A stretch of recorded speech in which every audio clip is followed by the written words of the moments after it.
continuando a aula do dia 24, você que riu de mim e que estava tentando desligar e não consegui, eu sou meio ainda ruim nisso aí, mas a gente vai aprendendo, né? Como eu costumo dizer, ninguém tem cabelo branco e barba branca impunemente, né? Mas, voltando a falar do Tribunal de Justiça, né, para encerrar esse assunto dessa aula do dia 24, eu gostaria de só dizer que dentro do tribunal há uma estrutura de funcionários também, né? Esses funcionários são os componentes dos cartórios judiciais. Quando você vai a um fórum, tem um cartório judicial que tem um escrivão, tem os escreventes, os oficiais de justiça, né? Cada um tem uma função que desempenha dentro do cartório. O escrivão é o chefe do cartório, é aquele que dirige todo o trabalho. Os escreventes são aqueles que trabalham nos processos, e os oficiais de justiça são aqueles que cumprem externamente aquilo que o juiz determina que seja feito, né? E os funcionários, eles são regidos pela lei orgânica estadual, então, a lei orgânica dos funcionários públicos do Estado. O juiz, e aí é uma diferença importante que vocês têm que guardar, o juiz não é um funcionário público normal, ele é um membro de poder, justamente porque o poder judiciário é composto por juízes. Então, o juiz é um membro de poder e tem uma lei que regula a sua função própria, que é a lei orgânica da magistratura. A lei orgânica da magistratura que dita todas as regras, obrigações, deveres, direitos do magistrado, né? Então, diante dessa situação, é que a gente verifica que a legislação ela vai acompanhando cada uma das hipóteses e cada um dos casos em que o funcionarismo público ele se enquadra. A regra geral é que os funcionários públicos estão vinculados ao Estatuto do Funcionário Público Civil. A União tem o seu, os estados têm o seu e os municípios têm o seu, né? E determinados membros específicos também têm o seu. É o caso do juiz, né, que tem essa atribuição estabelecida pela Lei Orgânica da Magistratura Nacional, que regulamenta toda a magistratura.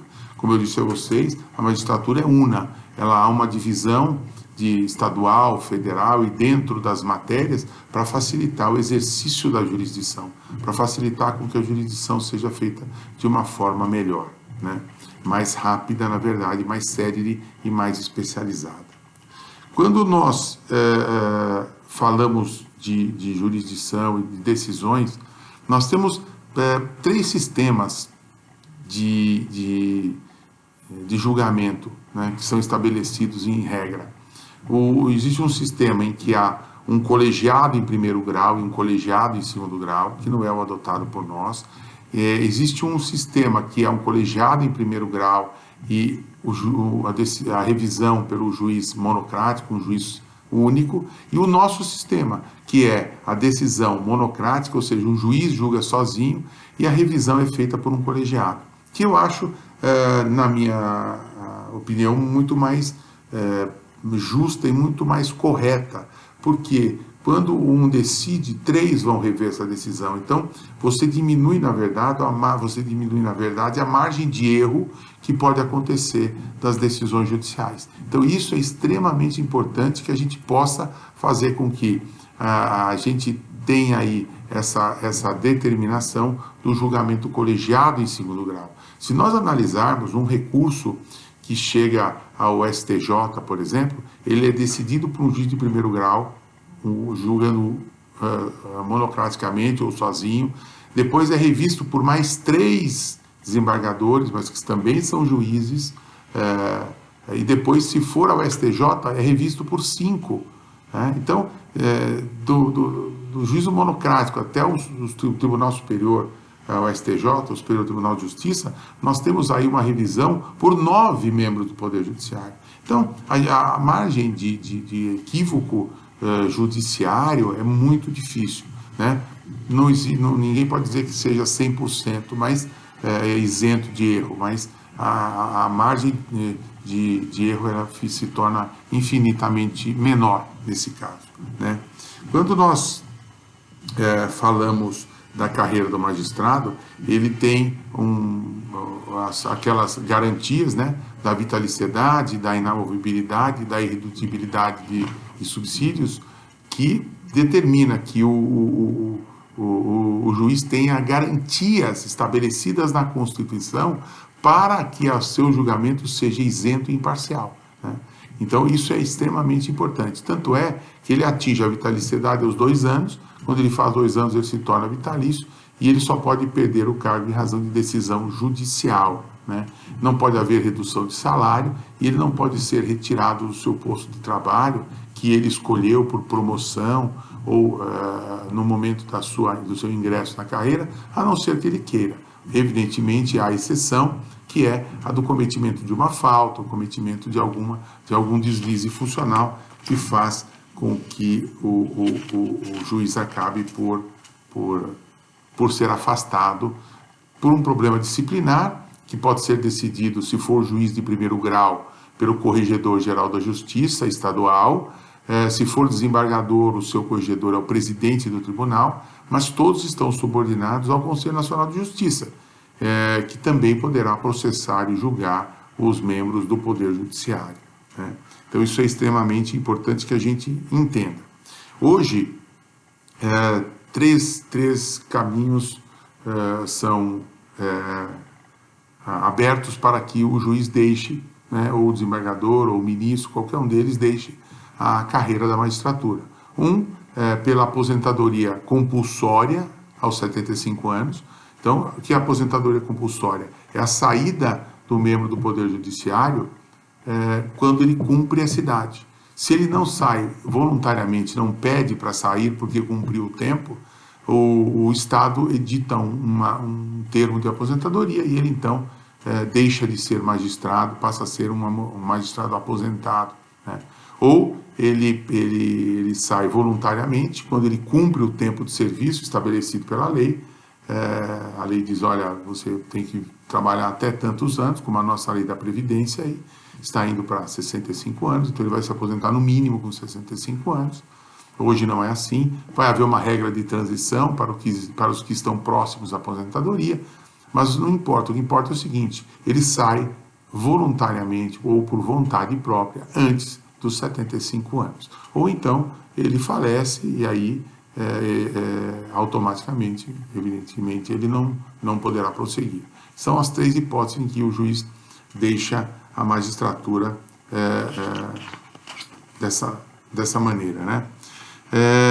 Quanto aos vencimentos dos magistrados, nós temos um teto, e esse teto é o do Supremo Tribunal Federal, né? Então, nenhum tribunal pode pagar mais do que ganha um ministro do Supremo Tribunal Federal. E, aliás, a legislação brasileira estabeleceu como teto do funcionalismo público nacional o ministro do Supremo. E aí se pergunta, então, por que o ministro do Supremo e não o presidente da República, né?